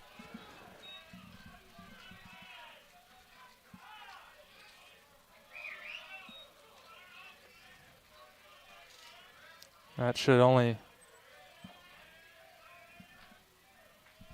I guess there was a full count. I think the pitch on the stolen base was called a strike.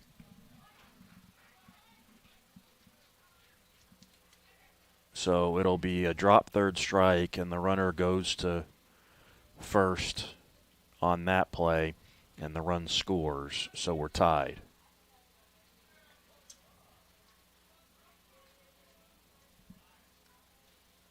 And we're going to get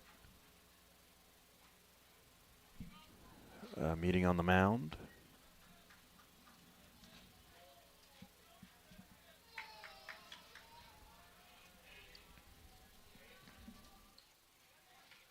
See if Reynolds can get the last couple outs here in the 8th and a whole new ball game.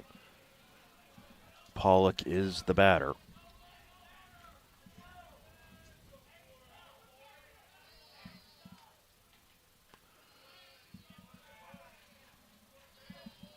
Move to check on Roman at first. Back in plenty of time. So 3 runs in the 8th here for the Wildcats. They've come back to tie it, and that is hammered, but curving foul.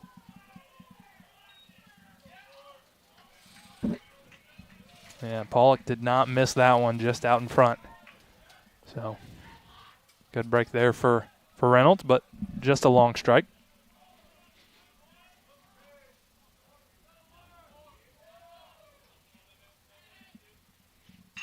Ground ball up the middle off the mound. Burdette flips on to second for 1, and the throw pulls the first baseman Flock off the bag, and the inning will continue. Looked like that was going to be a tailor-made 4-6-3 double play.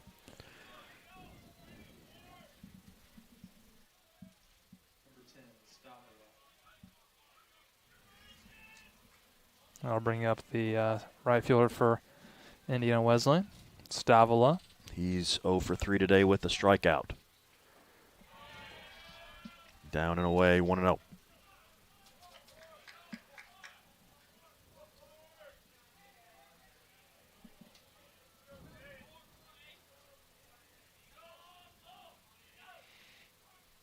Throw over, not in time.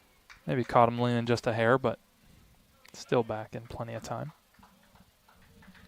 Action down in the Wildcat bullpen as well.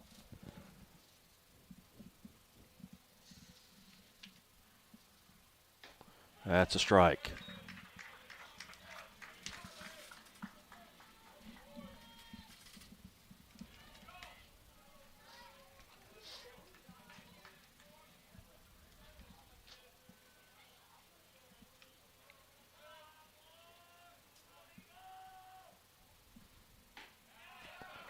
Strike 2. Big pitch here for Reynolds. Try to stop the bleeding and get his guys back in the dugout. Opportunity to answer back.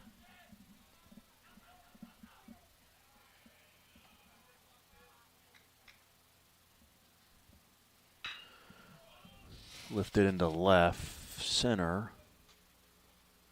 And Powell makes the catch to end the inning, but the Wildcats strike for 3 runs and have come back to tie this game here in the 8th, 4-4.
Logan Murphy will lead it off in the bottom of the 8th. He's 0 for 3 today as the Grenadiers look to try and get back on top here. Grayson Knight still in the game for the Wildcats. He's worked 2 innings and surrendered a run while striking out a batter.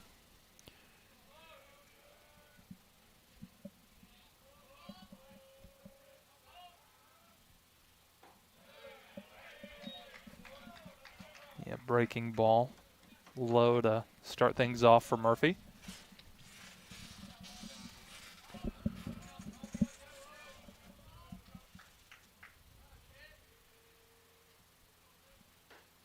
There's a strike.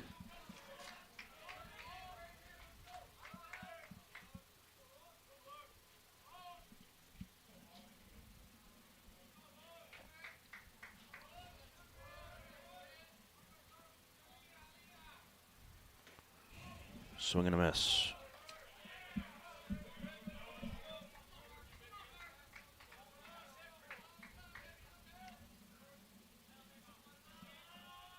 Knight here, ahead to Murphy, 1-2. Lifted down the left field line, and that'll get down and roll into the corner. Murphy with a sliding double. And that's a good start for IU Southeast for his first hit of the contest. Yeah, and courtesy running for Murphy, the catcher, will be number 2, Mackay Stoner. Mackay, a Shelbyville, Kentucky native. First baseman, number 13, Max Flock.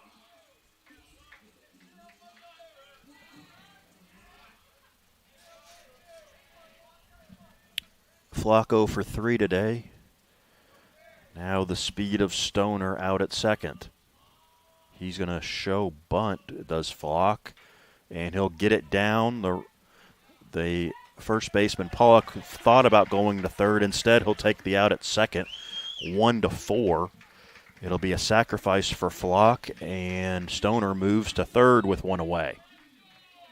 Designated hitter, number 10, Braden Hazelwood.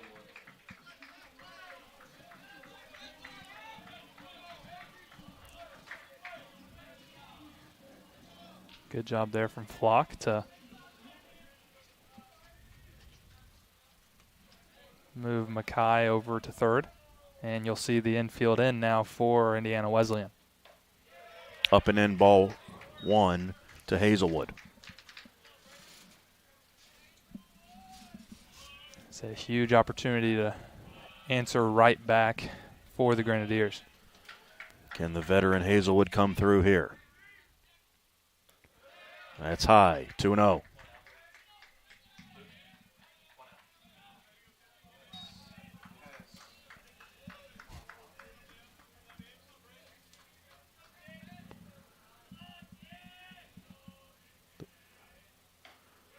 And that missed. That's a tough call there for Indiana Wesleyan. I guess it could have been a little high. We have a bad angle on that one, Steve. We do. But it looked good from here. And there's a strike. No way Hazelwood was going to be swinging at that.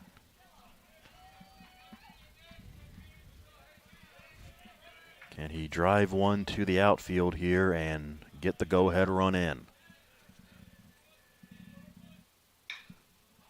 That's hit high. That's hit high into deep. left. I don't think that's deep enough. Left center. And Stoner's going to go, and they throw into second. That'll be a sac fly there for Hazelwood. That was hit into shallow center, and Thompson didn't even try to throw out Stoner. So a sacrifice fly for Hazelwood. He gets the job done, and now Slater Shield will be up here with 2 outs. I thought for sure we were going to have a play at the plate. I thought he may not go. Well, also that, yeah.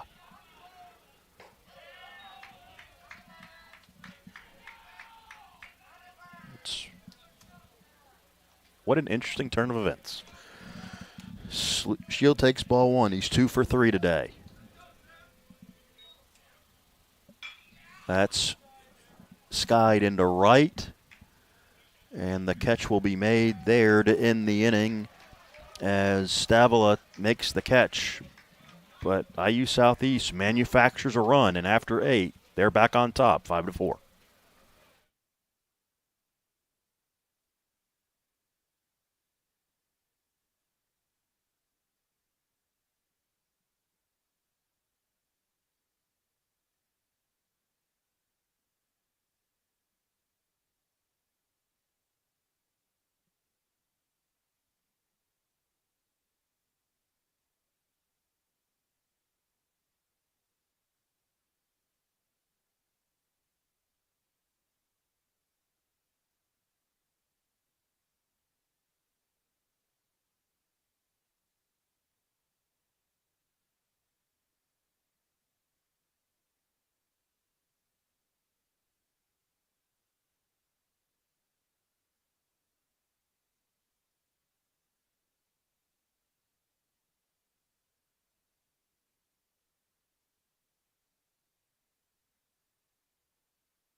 Top of the ninth rolls in here at IU Southeast. Garrett Hill, the closer, is on to try and nail this one down for the Grenadiers. He'll face Sinish, who's 1 for 3 with a strikeout, to lead it off here in the ninth.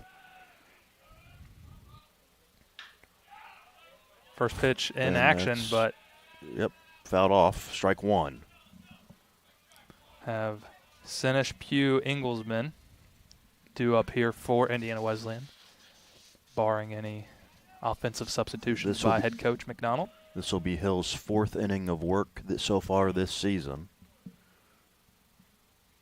That's high, 1-1.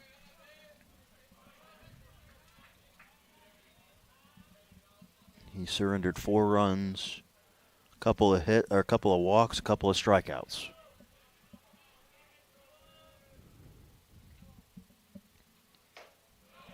Up and in. 2-1. They check. He did not swing.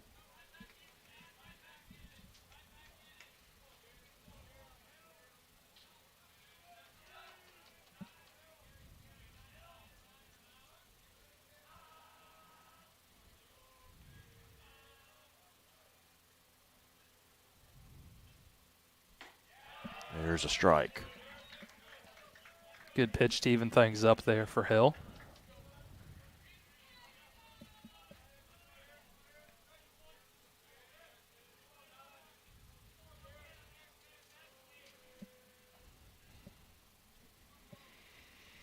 Two. Missed. Count goes full. So if I know Garrett Hill, there's probably a good chance we're seeing fastball here. Straight gas. We'll be in the zone and we'll finish be on time.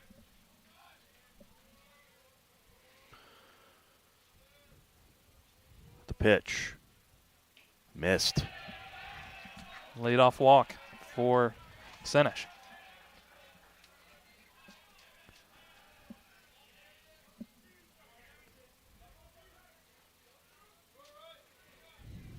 Now Pugh, who's 0 for 3 with an RBI.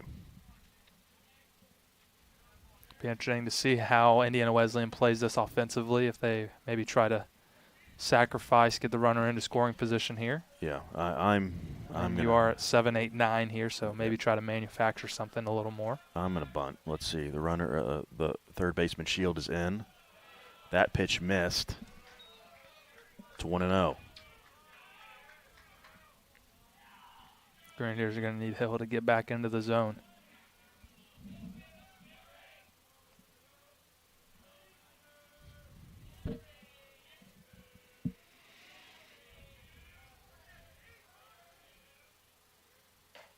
And that missed.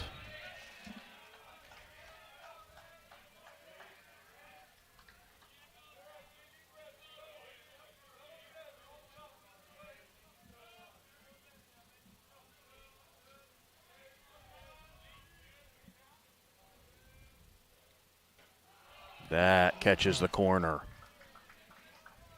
2-1. It's a friendly call there, I think, as Hill's going to need to take full advantage of that one.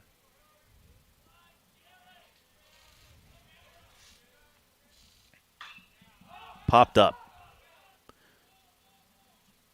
Putnam.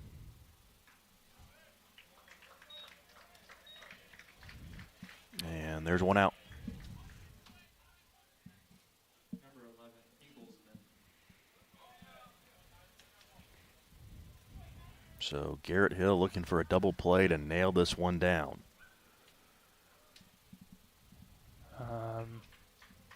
They'd held up time. Not quite sure why, but we'll go here as a big first out for the Grenadiers. Now Caleb Inglesman, who's 1 for 3 with a strikeout. Chop to Shield, on to second in time, and that'll be it. So 2 away, they get the lead runner. And it looks like we're going to have a pinch hitter here. It'll be number 39, Mark Snowden, a sophomore from Cleves, Ohio. Hitting for Indiana Wesleyan, number 39, Snowden.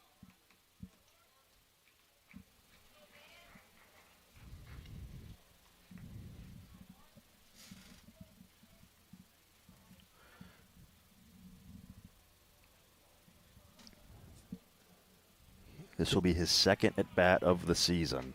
Still looking for his first hit. And a big spot here, obviously, for the sophomore. Strike one.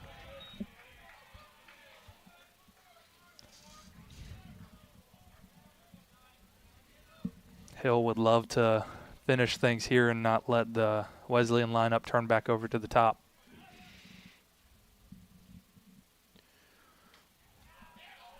Oh, that looked like the same pitch.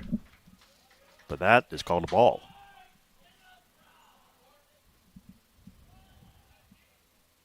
That one. Tough call. But the only opinion that matters is the guy behind the plate, Steven. The 1-1. There's a strike. And the Wildcats are down to their final strike.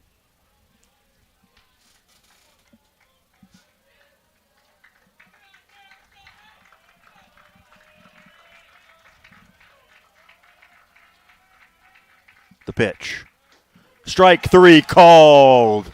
And Garrett Hill gets his first save of the season, and the Grenadiers open the doubleheader with a 5-4 win. Luke Powell goes 2 for 2. Cody Putnam has a couple of hits. Mason White drives in a couple of runs. Slater Shield also has a couple of hits in the contest.